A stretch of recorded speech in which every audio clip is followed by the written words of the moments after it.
Hi friends, this is বানি and welcome to my channel. বন্ধুরা, আজকে আমি তোমাদের জন্য কিছু ইম্পর্টেন্ট স্ট্রাকচার নিয়ে এসেছি। দেখো, স্ট্রাকচারের ব্যবহার আমরা সেন্টেন্সে এই জন্য করি কারণ কিছু কিছু বাংলা সেন্টেন্সকে আমরা খুব সহজে ইংরেজিতে ট্রান্সলেট করতে পারি না। আর এই বাংলা সেন্টেন্সগুলোকে, এই বাংলা অর্থগুলোকে ইংলিশে বোঝাতে আমরা এই স্ট্রাকচারগুলোর ব্যবহার করে থাকি। দেখো, আমরা স্ট্রাকচার ব্যবহার করে বা ফ্রেজের ব্যবহার করে ইংলিশ সেন্টেন্সগুলোকে যে শুধু খুব ভালোভাবে এক্সপ্রেস করতে পারি সেরকমটা নয়। আমরা সেন্টেন্সগুলোকে একটু অ্যাডভান্সড করে তুলতে পারি, একটু উন্নত করে তুলতে পারি। আর ঠিক সেই কারণে একটা অ্যাডভান্সড কনভারসেশনে তোমরা প্রায় ফ্রেজের ব্যবহার হতে শুনবে, ইডিয়মের ব্যবহার হতে শুনবে, স্ট্রাকচারের ব্যবহার হতে শুনবে, ভালো ওয়ার্ডের ব্যবহার হতে শুনবে, স্মার্ট ওয়ার্ডের ব্যবহার হতে শুনবে। তো আজকে এরকমই আমি কিছু ইম্পর্টেন্ট স্ট্রাকচার নিয়ে এসেছি। প্রত্যেকটাকে খুব ভালো করে বোঝার চেষ্টা করো। আমি প্রত্যেকটার সাথে এক্সাম্পল দিয়ে তোমাদেরকে বুঝিয়ে দেওয়ার চেষ্টা করব সেন্টেন্সে এগুলোর সঠিক ব্যবহার। তো আজকের ভিডিওটা কিন্তু খুব ইম্পর্টেন্ট, খুবই ফ্রুটফুল হতে চলেছে। তোমরা কোথাও যাবে না, আমার সাথে ভিডিওটা একদম শেষ পর্যন্ত থাকবে। যা যারা নতুন অর্থাৎ প্রথম আমার ভিডিও দেখছো তারা প্লিজ চ্যানেলটাকে সাবস্ক্রাইব করে নিও, তাহলে যখনই আমি ভিডিও আপলোড করব তোমরা নোটিফিকেশন পেয়ে যাবে। তো আর দেরি না করে চলো শুরু করা যাক আজকের ভিডিও। বাংলায় আমরা প্রায় বলে থাকি এখনো এটা দেখা বাকি। আদালত কি রায় দেয় সেটা দেখা বাকি। এখনো সিদ্ধান্তটা গ্রহণ হয় কিনা সেটা দেখা বাকি। সেই প্রস্তাবটা গ্রহণ করে কিনা সেটা দেখা বাকি। তার পরিকল্পনাটা সফল হলো কিনা সেটা দেখা বাকি। এরকম অর্থে আমরা একটা দারুণ স্ট্রাকচার ব্যবহার করতে পারি। এখানে আমরা ব্যবহার করতে পারি it remains to be seen. It remains to be seen. দেখো, আমরা এই স্ট্রাকচারটার পরে ওয়েদার, ইফ, হোয়াট, ওয়েন এই ওয়ার্ডগুলোর ব্যবহার করে থাকি। এক্সাম্পল দেখো, তোমরা আরো ভালো করে বুঝতে পারবে। যদি আমি বলি সে প্রস্তাবটা গ্রহণ করবে কিনা সেটা দেখা বাকি, বা সে প্রস্তাবটা গ্রহণ করবে কিনা এখনো সেটা দেখা বাকি। It remains to be seen whether he will accept the offer. It remains to be seen whether he will accept the offer বা she will accept the offer. তোমরা বুঝতে পারছো সেন্টেন্সটাকে আমরা কিভাবে সাজালাম।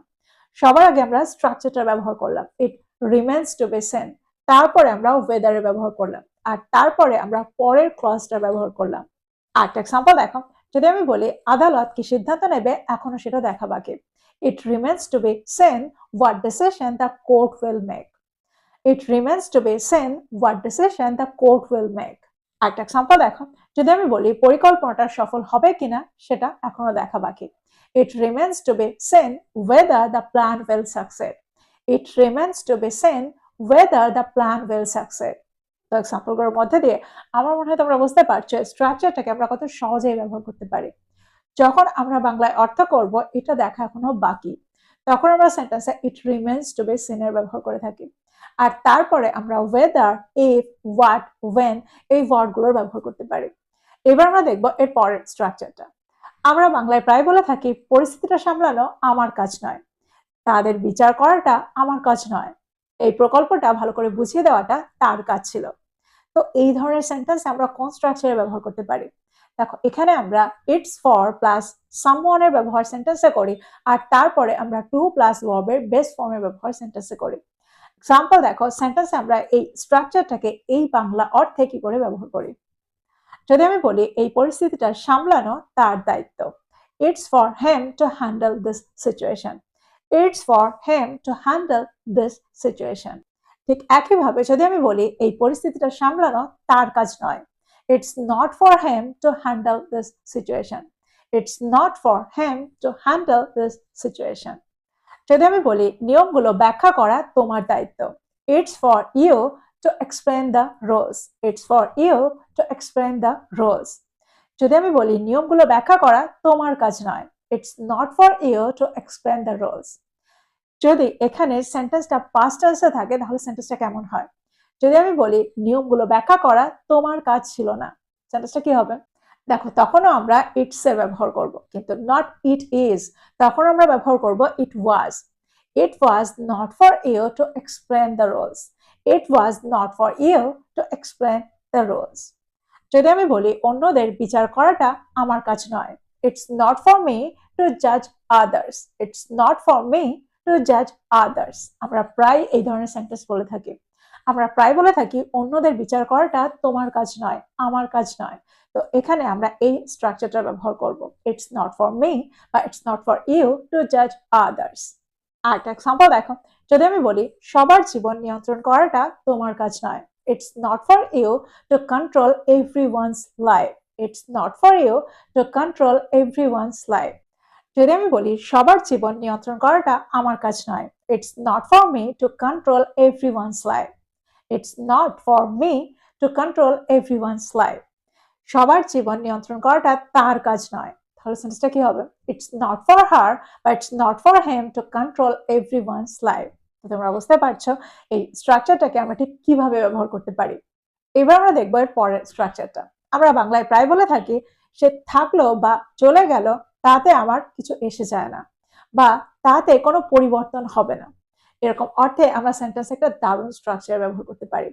এখানে আমরা ব্যবহার করতে পারি ইট মেক্স নো ডিফারেন্স বা it makes no odds. Sentence দেখো, সেন্টেন্স আমরা এই স্ট্রাকচারটাকে কি করে ব্যবহার করছি। যদি আমি বলি কাজটা কিভাবে হলো তাতে তার কিছু যায় আসে না, it makes no difference to him how the work is done. It makes no difference to him how the work is done. দেখো এখানে আমরা এটাও বলতে পারি it makes no odds to him how the work is done. আরেকটা example দেখো, যদি আমি বলি সে রাজি হোক বা না হোক তাতে কিছু পরিবর্তন হবে না বা তাতে কিছু যায় আসবে না, সেটা কি হবে? It makes no difference whether she agrees or not. It makes no difference whether she agrees or not. আরেকটা এক্সাম্পল দেখো, যদি আমি বলি সে এখানে থাকুক বা না থাকুক তাতে কিছু যায় আসে না, সেন্টেন্সটা কি হবে? It makes no odds whether she stays here or not. It makes no odds whether she stays here or not. তো এক্সাম্পল গুলোর মধ্যে দিয়ে আমার মনে হয় তোমরা বুঝতে পারলে সেন্টেন্স আমরা এই স্ট্রাকচারটাকে কিভাবে ব্যবহার করছি, কোন বাংলা অর্থে আমরা স্ট্রাকচারটাকে ব্যবহার করতে পারি। এবার আমরা দেখবো এর পরেরটা। বাংলায় আমরা প্রায় বলে থাকি আস্তে কথা বলো যেন বাচ্চাটা উঠে না যায়, সাবধানে চলো যেন পড়ে না যাও। তো এই ধরনের সেন্টেন্সে আমরা কোন ওয়ার্ডের ব্যবহার করতে পারি? এখানে আমরা লেস্টের ব্যবহার করে থাকি। লেস্টের অর্থ হলো দেখো যেন না হয়, দেখো যেন এটা না হয়। এরকম অর্থে আমরা সেন্টেন্সে লেস্টকে ব্যবহার করি। এক্সাম্পল দেখো, সেন্টেন্সগুলোকে আমরা ঠিক কিভাবে ব্যবহার করি যখন লেস্টকে সেন্টেন্সে ব্যবহার করি। সাবধানে হাঁটো যেন পড়ে না যাও, walk carefully lest you slip. Walk carefully lest you slip.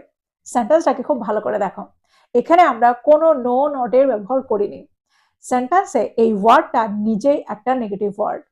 এই ওয়ার্ডটাকে যখন আমরা সেন্টেন্সে ব্যবহার করি তখন এই ওয়ার্ডটার সাথে আমরা কখনোই নটের ব্যবহার করি না। আর লেস্ট এই ওয়ার্ডটার পরে আমরা সব সময় ভার্বের বেস ফর্মে ব্যবহার করি। সাবজেক্ট যদি থার্ড পারসন সিঙ্গুলার নাম্বার হয়ও তখনও আমরা তারপরে কখনোই এস বা ইএস কে যোগ করব না, আমরা এখানে বেস ফর্মের ব্যবহার করব। আমরা কখনো কখনো লেস্টের সাথে শুডের ব্যবহার হতে দেখি। That means lest plus should plus ভার্বের বেস ফর্ম। সেন্টেন্স দেখো তোমরা আরো ভালো করে বুঝতে পারবে। যদি আমি বলি সে ফিস ফিস করে বলেছিল যেন কেউ শুনতে না পায় বা যেন কেউ না শোনে, she whispered lest others hear her. She whispered lest others hear her. দেখো এখানে আমরা সেন্টেন্সে লেস্টকে ব্যবহার করেছি আর এখানে আমরা কোনো নোটের ব্যবহার করিনি। আরেকটা এক্সাম্পল দেখো, যদি আমি বলি গ্লাসটাকে সাবধানে ধরো যেন এটা ভেঙে না যায়, hold the glass carefully lest it break. Hold the glass carefully lest it break. দেখো এখানে আমরা বললাম না লেস্ট ইট ব্রেকস। সাধারণত আমরা ইটের পরে যে ভার্বটা ব্যবহার করি তার সাথে আমরা এস কে যোগ করি, কিন্তু এখানে আমরা এস কে যোগ করব না। আরেকটা এক্সাম্পল দেখো, যদি আমি বলি সে তাড়াতাড়ি বেরিয়েছিল যেন সে ট্রেনটা মিস না করে, he left early lest he should miss the train. He left early lest he should miss the train. যদি আমি বলি আস্তে কথা বলো যেন বাচ্চাটা উঠে না যায়, বাচ্চাটা ঘুম থেকে জেগে না ওঠে, সেটা কি হবে? Speak softly lest the baby wake up. Speak softly lest the baby wake up. আমরা বলবো না lest the baby wakes up. তো তোমরা বুঝতে পারছো সেন্টেন্স আমরা লেস্ট কে কি করে ব্যবহার করছি, আর লেস্ট কে ব্যবহার করলে সেন্টেন্সে নিয়মগুলো কি হয়। বাংলায় আমরা প্রায় বলে থাকি এটা হওয়ার সম্ভাবনা আছে, সম্ভবত এটা হবে, সম্ভবত এটা হবে না, এটা হওয়ার সম্ভাবনা কম আছে, বা এটা হওয়ার সম্ভাবনা নেই। এরকম অর্থে আমরা সেন্টেন্সে লাইকলি কে ব্যবহার করে থাকি। ইটস লাইকলি দ্যাট বা it's unlikely that. For example, সম্ভবত সে দেরিতে আসবে, it's likely that he will arrive late. It's likely that he will arrive late. দেখো এই সেন্টেন্সটাকে আমরা একটু অন্যভাবে বলতে পারি, একটু অ্যাডভান্সড ভাবে বললে আমরা সেন্টেন্সটাকে বলতে পারি he is likely to arrive late.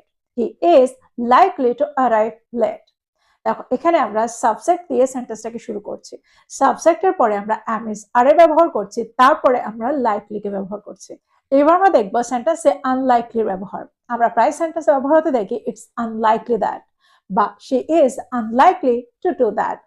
দেখো সেন্টেন্সে আমরা unlikely, it's unlikely plus that এর ব্যবহার তখন করি যখন আমরা অর্থ করি এটার সম্ভাবনা নেই বা সম্ভাবনা খুব কম।